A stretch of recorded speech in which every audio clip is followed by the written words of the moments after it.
Hey there, this is my third video in the series, so make sure to check out the first two after seeing this one, of course. Don't click off just yet. Most of the planets in Knights of the Old Republic are fun every time I play it.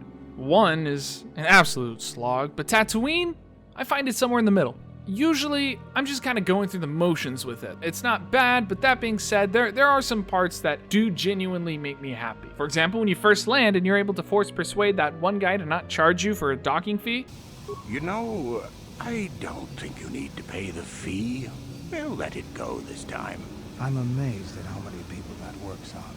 The entire galaxy must be filled with weak-minded fools. That's not really unique to Tatooine, I just like doing it. But there's plenty of opportunities to be evil, too. For example, when you enter the gates of the city, you run into this widow that's just trying to make enough to move her kids to another planet. And you get to rob her and sell her stuff for a nice profit. What? Please tell me you're kidding. I can't get any lower than this, and you would take advantage? I will give you the plate now. Here, take it. What did you make me do? You have no conscience. That plate was all I had. We're trapped here now, all because of you. Darkness take you, monster. The role of the weak is to serve the will of the strong. I'm glad you understand that. Then you could go into the Hunter's Lodge and threaten pretty much everyone inside just so that they all leave, and even get some of them to pay you. I don't know whose idea it was to put this into the game, but they must have just woken up that day and decided that chaotic evil was a good choice for the day. After I cleared out the place completely, I went over to Czerka office and got my license to leave Anchorhead. But what's this? You know Griff, you say. Tell me about him. We hired that Twi'lek some time ago. Not a good worker, according to his crew chief. Always complaining and faking injuries to get out of work. He entered false timesheets and slept through his shifts. We even suspected him of stealing Czerka Corporation supplies, although we could never prove it. Yeah, that sounds about right.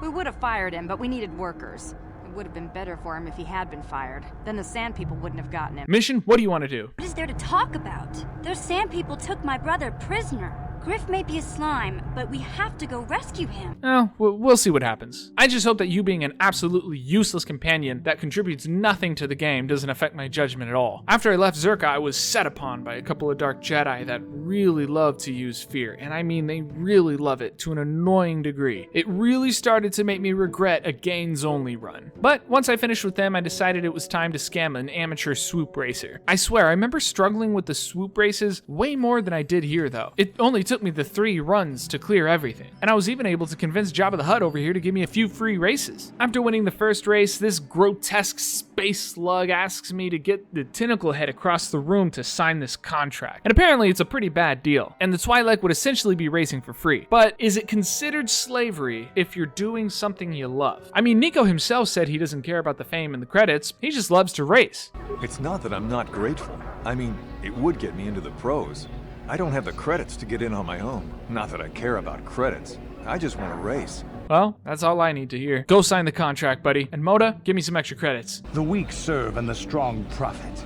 That's the way things should be. I leave the place crowned the new swoop champion, and I'm met by an adoring fan. Of course, I'm much too busy for this, so I give him the Tobey Maguire treatment. Fuck out of the way! I can't see! There are cars there, motherfucker! Get out of the way! If only they let me random civilians in this game. Hey, why did you bleep?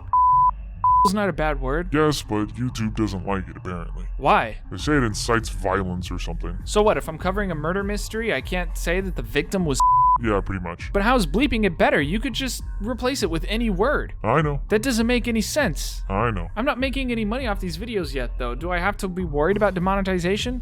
And who are you? Speaking of which, please subscribe and share this video with your friends. Any engagement helps, so leave a like and a comment too. Anyways, I leave this encounter annoyed that I can't put rando 6 feet under for no reason, but from there I wander around town a little bit, and I found myself in a little shop owned by an Ithorian and see the most wonderful piece of machinery to ever be created. That's right, baby. HK-47. Imagine playing this game for the first time and just leaving Anchorhead without going into this shop. You would have missed out on one of the funniest companions in the entire game. That's one thing I've noticed about these games though. The ones that give you good and bad companions. The moral ones are always a bunch of whiny babies, while the evil ones are really funny and they just joke about everybody all the time. See, there it is again. How does that sound better? I know, it's stupid. I tell you, I'm about to kill somebody right now. After a few threats, I get the authority to drop the price to, honestly, still too high of a price, but a steal considering the original price, and I get the droid and I run out the gates. Before I leave though, there's a Jawa with a very suspicious sounding name that tells me that he's had some of his friends kidnapped and that they need help. 2% probability that the miniature organic is simply looking for trouble and needs to be blasted. That may be wishful thinking on my part, Master. I say, sure, why not, and leave. When I get outside, I run into a woman who says she's the wife of one of the guys I had kicked out earlier in the lodge, and she's all happy because she's made a plan to him using his own droids. And allowed to leave Anchorhead. When you see Tanis, and I know you old boys always stick together, tell him his wife hopes he enjoys the anniversary gift. I don't really care, so I just move on with my day for now. And can I just say how good of a job the devs did with making this desert look truly endless? I mean, this place just sucks. Why would anybody want to choose to live here? Let the raiders have it, that's what I say. I mean, it took me like 20 minutes to get to this filthy layabout husband of hers. And look at how small that sandcrawler is from here. They set markers up as map boundaries that say that if you go past them, you'll wander around aimlessly until you die. I just love little touches like that. Oh no. Not you. Just my luck. Look, I don't want any trouble. I just need a little help. So the guy isn't really sure why his wife wants him dead, and to be honest, I really don't know either. I mean, she leaves a message saying that she didn't like the fact she always had to clean his droids or something like that, but I really don't see why that warrants somebody. Having fun on the dunes, Tanis? I made sure you would. Here's the deal. Your precious droids have trapped you. They'll hold you until you die of thirst. Make a mistake while repairing them, they explode. Have a good death. My mother was right about you. At first, I had planned on making a joke about country singers plotting to murder their husbands, because like that's a thing, or at least it used to be, but at least they had reasons in those songs. Like maybe he cheated on her, or he was really abusive, or you know, something like that, but there is nothing like that here. She just didn't like that he was a hunter, and she didn't like cleaning his droids. Does divorce not exist in Star Wars? I mean, that's some psycho crap, man. He pleads his case to me, and I take a look at the droids, but I don't have any repair skills, so I can't do anything. After that, I decided the best thing to do is just to sit back and watch him die. What? Why? Well, what did I do to you? Because it's funny. So you just want me to die? That is just so typical of the people I meet. And marry. Thanks a lot. Well, fine. I'll stay pretty much right here, I guess. You can just get lost. I'll... You're kidding, right? Right? Come on. Nobody looks out for their neighbor anymore. Well, if this is it, I'd rather get it over with and maybe take you out with me. So let's see how these rigged out droids like me jumping around. Hopefully the explosion you, too. Besides, he was a jerk in the hunting lodge even before I threatened to kill him. After this little incident, I run into a guy with a funny accent. And I'm not 100% sure what country it's from. Is it Scottish, maybe? I mean, I'm sorry if it's not. Accents have never really been my strong suit. Who are you? It doesn't matter. Can you handle a blaster? It may attack again at any second. Anyways, they're getting their asses handed to them by some Tusken Raiders. Oh, excuse me, Sand People. I may have robbed a widow of her only chance of survival, but I gotta be politically correct. Once I help get rid of a few waves of them, I continue onward until I'm ambushed by 3 little pigs.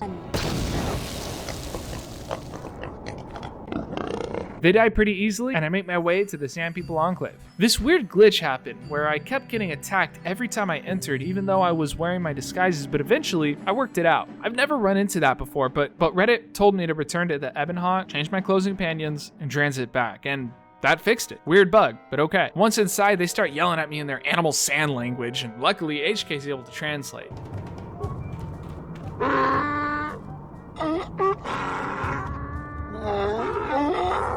Interjection. One moment. I believe I understood that, Master. He gets us an audience with the chieftain, which is a good thing. I was worried I'd have to fight through a bunch of sand people wandering around aimlessly until I found him. Protocol. While I enjoy the prospect, Master, are you certain that is wise? He will not react favorably. Translation. Translation. The results were predictable. He says we have tainted this place by being here and have insulted his leadership. Translation. and something about your parentage and a grub worm, but he won't repeat it. Prepare for battle, Master. I mean, there's an option for peace, but why would I do that? He was a lot tougher than I expected, and Canderous and HK kept dying on me. Eventually, though, through the use of stimulants and med packs, I'm able to take him down, but something inside me said I shouldn't just the men, but the women and the children too. So I do. I hate them. And can I say, I know that there's a big community out there for flurry, and I get it. You can get 4 hits in instead of 2, but let me just show you the power of power attack.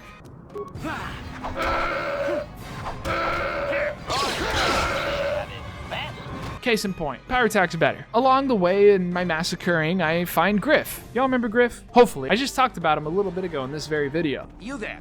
I'm a high-ranking executive at the Czerka Corporation. There's a big reward if you take me back to Anchorhead. Of course, when I find him, the noble and sensible thing would be to let him go and reunite with Mission, but here's the thing. I don't like Mission, and there's literally no upside to sparing him. He can't pay me. He scams me later if I meet up with him. The Czerka officer in Anchorhead doesn't care whether or not he makes it back. So even though he's done nothing to me, I figure I might as well just farm some experience from him. I mean, nobody likes him anyways. Say what you want about Griff, but he's a survivor. I know he's still alive. In the end, I know you'll do the right thing. Right after that, I find some captured Jawas and let them go, because at least they're gonna pay me when I get back to Anchorhead. When I leave the Enclave, I use this map that the chieftain had dropped to find a Crate Dragon lair. It's a whole thing. But when I get there, there's this guy who runs into the cave just raw dogging it. But he gets a little headache and the screen fades to black. Don't really know what happened after that. But then there's this little green Twi'lek that says that he's been hunting this dragon and offers me a share of the loot if I help him. Naturally, I agree to help him because I love rewards, and it's the only way to get the star map I'm after. The help is a little bit tedious though. I have to lead some banthas as bait to lure out the dragon, and some sand people attack me, but it's whatever. Once the dragon dies, the Twi'lek offers to split the prize with me, but I tell him I want it all. And surprisingly, Canderous doesn't agree with this decision. We Mandalorians believe in loyalty to our brothers in arms. You have allied yourself to this hunter. Betraying him now is disgraceful. He praised me for robbing the widow, the guy with the droids, making fun of the guy with the European accent, and slaughtering every living thing in the Sand People Enclave. But this is too far from him. Seems a little rich, coming from a space Spartan who bragged about wiping out entire planets because they had evolved past warfare being their entire personality. But what do I know? Friggin' Mandalorians. I